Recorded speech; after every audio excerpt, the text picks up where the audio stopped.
Good morning, Tega Cay. Today, if you recognize this hole behind me, today sees me coming to you from hole number 3, and we're going to continue our course tour.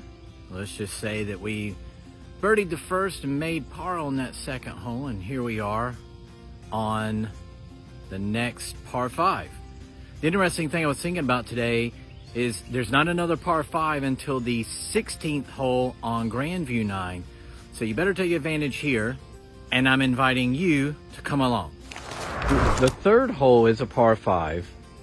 I know I've had a lot of folks refer to this as a shorter par 5. From the black tee where I'm standing now, it's going to play 439. From the forward tees you see there, the white tee is going to play 417, the gold is 403, and the red is 349. So compared to modern standards, yes, this would be a shorter par 5. However, the demand on this hole is that you play your tee shot properly. The left side over here is going to have some out of bounds. The right hand side, well, I don't even have to point that out. You see all those trees? And then the farther right you hit it, the more rough and the deeper the rough there is, and the longer the hole plays. So the idea is to hit something right in here and curve it to the left so that you can have something maybe inside of 200 yards. If you're playing some of the forward tees, maybe you get it even closer. Let's go take a look and see what the shot looks like from the fairway. All right, so starting at around the 200-yard marker, if we get to this place, if we get to this point, we're going to have a fairly straightforward shot to the green. We did take out 2 sets of trees. One here that we'll see in just a moment on the left, one here on the right, and that is to help with some airflow on this green. Nonetheless, if you're in the middle of the fairway, you have a relatively straightforward shot, especially if you hit the tee ball and you draw it around the corner. You might even have something right up here near that 150 marker. So we all know that playing the golf course from the middle of the fairway is much easier than not. Unfortunately, not does exist, so let's go take a look at what not might look like. And this left side is going to be the first place we're going to take a look at. Number one, I do want to mention that I just walked through, you can't see, well, maybe you can see my footsteps over here. This rough does not look imposing, but I'm going to tell you, when you walk through it, it is thick, and I can imagine a golf ball is going to settle right down to the bottom of this rough, which makes a shot from 200 yards very tough. But as you can also see over here on this side, not only do you have the homes here, which is out of bounds, you've got these trees here, you've got this group of trees here. For perspective here, we can see the tee box is back here. So if we try and hit a draw around this set of trees and we get a little too quick, we're going to be in trouble. As we walk over to see what this might look like, we can see, well, we've got five wood, maybe 3 iron, 4 iron distance shot. But with all these trees in our way, we're going to end up pitching out. So we definitely don't want to be over here on our tee shot. And then over here on the right-hand side, I've got 2 thoughts about this. Number one, we know that if the hole is going to the left and you hit your golf ball to the right, you're going to add distance to the hole.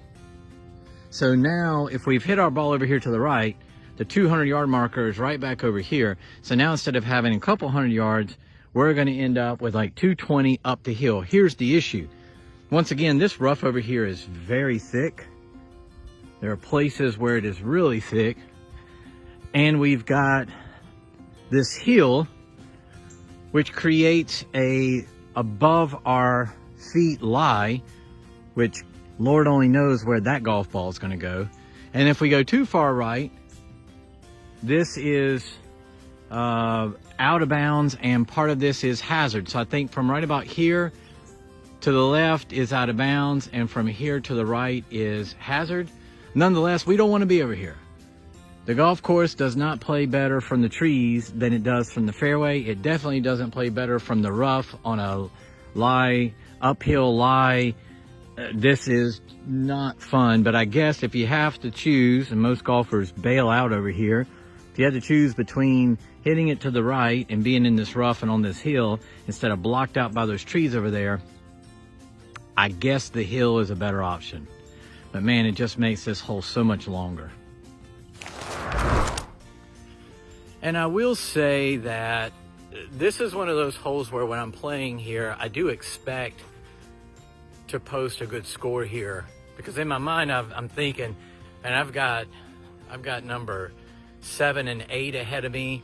For me, 9's not a bargain, and then we don't have another par 5 until 16 on the grand view, which means there's a lot of tough 3s and 4s between now and then. So man, in the back of my mind, I'm thinking I really need to make a birdie here. And I wanted to point out that some of the stump removal work has started. Thank you, machinery. I would not want to have to dig that up with a shovel. And this is our approach shot coming into the 3rd green. First thing that you notice is this shot is uphill. I would say, I think my laser from the fairway up to this green is somewhere right around a 20 to 30 foot elevation. So that's a challenge as well from the fairway. But if we're able to hit something up in this area, especially if we keep our shot to the right over here, it gets a little easier. I think that uphill shots for most golfers is pretty difficult. I've seen a lot of players on this hole chunk that shot from back there. I would say that if you're gonna miss the approach shot anywhere on this hole, I think that you're better off being over here to the right, maybe, than down here to the left. I don't know, this isn't scientific, but from playing with other golfers, I tend to see more players do better when they hit it over here to the right, as opposed to how many chunk shots I've seen when players are down here in the little valley. The great thing about the conditions out here is the aprons and the areas around the green are marvelous. Like I said before, they're almost like some golf courses' greens. They're so good.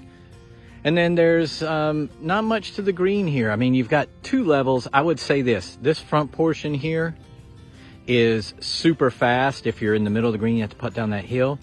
So when the flag is where it is now, which is kind of middle right, you want to make sure you get it over that ledge. But most of the time you're going to be chipping. So one of the most common issues I see golfers have on this hole is when they're hitting these little chip shots here. I see a lot of lob wedges trying to pitch over that mound. I always wonder, why wouldn't someone just take a 9-iron and just hit it like a putt and just let it hit the green and roll? Lob wedge requires a tremendous amount of skill, but nonetheless, everyone gets to choose what they want. Not a lot of issues over here to the left. I would say there's not a lot of issues over here to the right. The green is really nice and large. So in my opinion, the issue begins with what you do back here, setting up your approach shot into the screen. That's going to dictate success. So I'd say be really, really, really thoughtful about that second shot in here and lay it up to the right yardage or get it up here close to the green. That's going to do it for today. We're going to continue our course tour. I hope you're enjoying these. In the comments, leave me some thoughts on how you play the hole.